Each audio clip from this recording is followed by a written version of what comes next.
What is Kundalini energy and Kundalini energy healing? Have you ever felt an unexplainable surge of energy that just courses through your body as if a dormant power within you suddenly awakened? Do you yearn for deeper connection to your spiritual path and the universe around you? Have you ever experienced moments of profound clarity and heightened awareness that left you wondering about the untapped potential of your mind and the body? The number one issue with spiritual awakening is that many don't understand the powerful force of Kundalini energy lying dormant within them. And today, we're going to unlock the secrets of this incredible energy and how it can totally transform your life. So hey, beautiful souls, it's Chelsea here, your guide on the journey of spiritual awakening and healing. And as an energy healer and shadow work coach, I've witnessed the transformative power of Kundalini energy firsthand, and I'm here to share that wisdom with you. In this video, you'll learn what Kundalini energy really is and why it's so powerful, how Kundalini energy healing can transform your life, practical tips to awaken and harness your Kundalini energy safely, my personal experiences with Kundalini awakening, and how it shaped my healing journey. Kundalini energy is often described as a powerful, divine, feminine energy that lies dormant at the base of your spine. And in Sanskrit, Kundalini means the coiled one, often depicted as a serpent coiled at the base of your spine. And this energy is considered to be the primordial force that flows through all living beings. When we talk about Kundalini, we're referring to the potential for spiritual enlightenment within each one of us, a reservoir of creative power at the base of the spine, and the source of divine feminine energy in the body. Now let's talk about what happens when this incredible energy does awaken, because the awakening of Kundalini energy is a profound spiritual experience. And when awakened, this energy is said to rise from the base of the spine through the central energy channel and the 7 main chakras. The stages of Kundalini awakening often include, number 1, the initial stirring, where we feel heat or tingling at the base of the spine. Number 2, the rising, where the energy moves upward, potentially causing intense physical sensations and shaking. Number 3, we feel chakra activation, where each chakra is energized and balanced as the Kundalini rises up to the 4th part, where the crown opens and the energy reaches that state of bliss, of enlightenment. And afterwards, we have to integrate and incorporate the awakened energy into our daily life. And it's important to note that Kundalini awakening can be really, really intense and really overwhelming and sometimes spontaneous. And when this unexpected and intense experience happens, the dormant energy at the base of the spine just suddenly awakens and rises through all the chakras. And this can happen without any prior spiritual practice or preparation, like it did for me. And it can be triggered by various factors such as intense emotional or physical trauma, near-death experiences, deep meditation, psychedelics, and sometimes it even happens for no reason. And the effects of spontaneous Kundalini activation can be profound and overwhelming because people experience intense physical sensations, including heat, tingling, almost like this electrical current kind of ripples through the body. You can have dramatic emotional shifts and mood swings, vivid visions that often feel like hallucinations, sudden insights of expanded consciousness, involuntary body movements, changes in the sleep patterns, heightened sensitivity, psychosis. There's so many different things that can happen when the body goes through such a crazy expansive shift like that. While spontaneous Kundalini activation can lead to spiritual breakthroughs and profound personal growth, it really can be challenging to navigate without proper guidance and support, which is why I've made this video, because the intensity of the experience can be disorienting and even frightening. It's much better to slowly rise the energy safely through the body with a gradual, controlled process that involves careful preparation, because this approach is really recommended by spiritual teachers and Kundalini experts as it allows for more balanced and integrated awakening. This differs a lot from spontaneous activation because, number 1, we're prepared, right? Before attempting to awaken Kundalini, we need to focus on strengthening our physical, emotional, and energetic bodies through practices like yoga, meditation, energy work, breath work. Because this leads to a gradual progression where the energy is gently and progressively awakened through specific techniques, allowing the body and mind to adjust gradually to the increased energy flow. When it's released slowly, we also have grounding practices, because there's an emphasis placed on grounding this energy to help integrate the awakened electricity through the body and maintain balance. We can have chakra work when we're preparing, where each chakra is systematically cleared and balanced before moving to the next, ensuring a smooth flow of the energy. And if we're planning for it, we can work with an experienced teacher or guide who can provide support and adjustments as needed. They can help you develop holistic approaches, including lifestyle changes, dietary adjustments, and ethical practices to support the awakening process, and also support you in integration so that you can help this awakened energy land and ground into your daily life.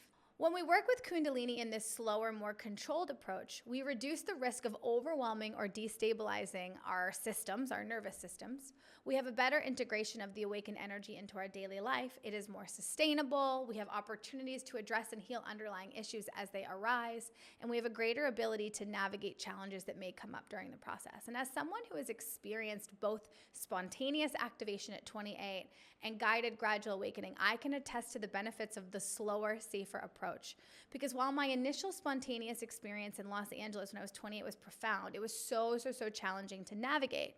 And through my work as an energy healer and coach, I've come to appreciate the value of a more measured and titrated approach, which allows for deeper healing and integration. So it's really important to remember that everyone's journey with Kundalini energy is unique.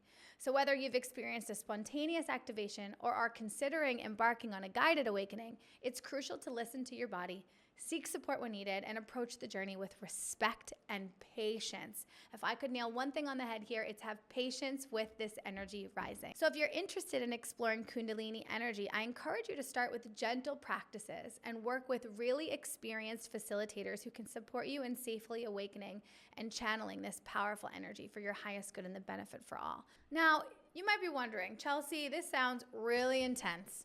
Why in the hell would I ever want to awaken my Kundalini energy?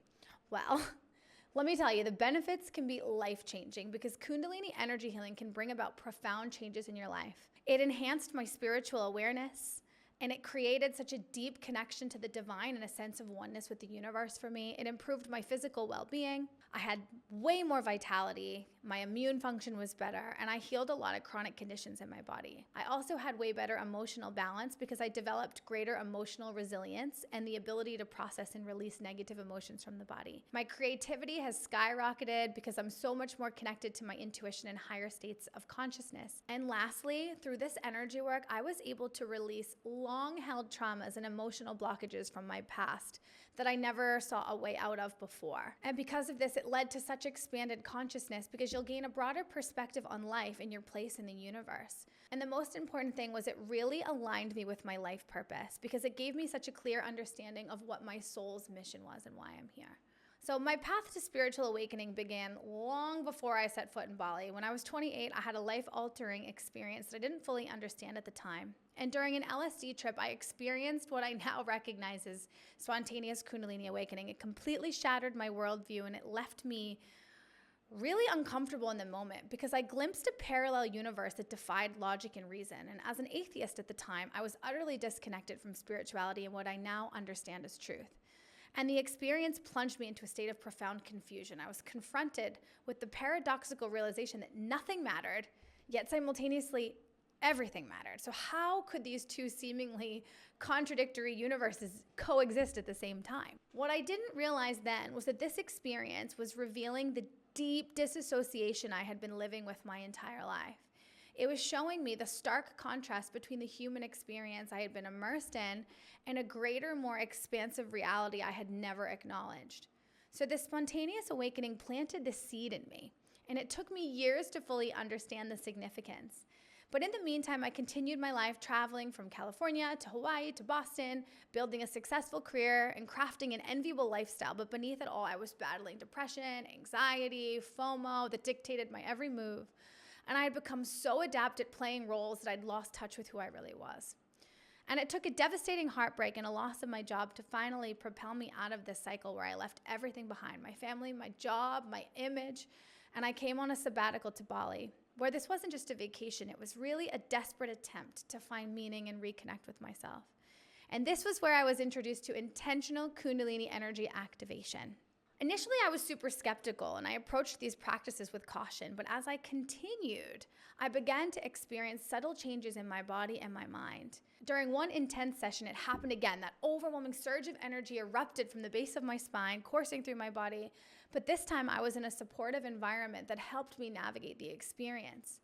And the weeks and months that followed were a whirlwind of physical and emotional experience. I oscillated between these amazing, blissful connections in the universe to overwhelming emotional turmoil. But something profound was happening beneath these intense experiences, because I began to see the intricate connections between my childhood trauma, my spontaneous awakening, and the life I had created for myself. I realized that the patterns of abuse and self-sabotage weren't random. They were programs running in the background, written by my past, and perpetuated by my disconnection from my true self. And the parallel universes I had glimpsed years ago weren't separate realities, but different layers of the same existence. The physical and the spiritual, the mundane and the divine. And this realization was the key that unlocked a deep healing process.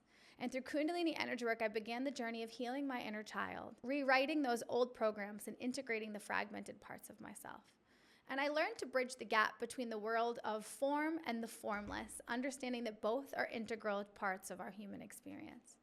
This transformative journey completely shifted my perspective on life and my purpose in it, and I realized that my true calling wasn't in the corporate world, but in guiding others through their spiritual journeys and helping them heal from their past traumas.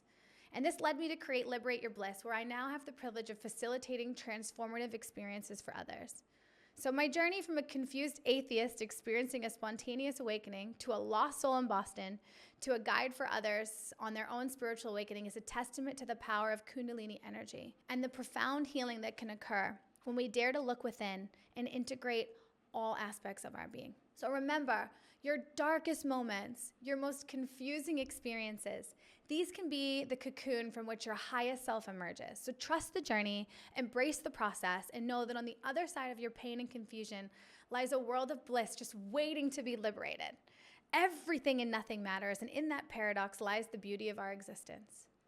So if you're feeling called to explore your own Kundalini energy, here are some practical tips to get you started. Number 1, practice breathwork exercises, because balancing that direct energy flow can really help facilitate the process. Number 2, incorporate meditation techniques focused on awakening and channeling the Kundalini. Concentrate on your third eye and envision your chakras clearing. Breath of fire is also amazing to stimulate Kundalini, and also understanding that you can do long, slow breathing for grounding and integration. And remember the importance of grounding and self-care. We must engage in regular physical exercise to help manage this increased energy, spend time in nature, maintain a balanced diet, get adequate rest and sleep, and journal to process your experiences and insights. It's important to have support through this process, so surround yourself with understanding people and limit the exposure to those negative influences in your environment, creating a sacred space for practice and reflection. Before we wrap up, I just want to emphasize the importance of approaching Kundalini awakening with respect and proper guidance. It's really crucial to work with an experienced practitioner in order to create a transformative journey, and here's why. Like I said, Kundalini awakening can bring up intense emotions and past traumas. Physical symptoms can be overwhelming if not properly managed. A knowledgeable guide can help you navigate challenges and integrate your experiences.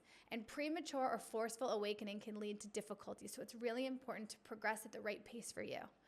If you experience persistent physical discomfort, extreme emotional swings, or feel overwhelmed, it's important to seek additional support from a spiritual teacher, therapist, or medical professional. So if you found this video helpful, don't forget to like, subscribe, and hit that notification bell to stay updated on more spiritual growth and healing content.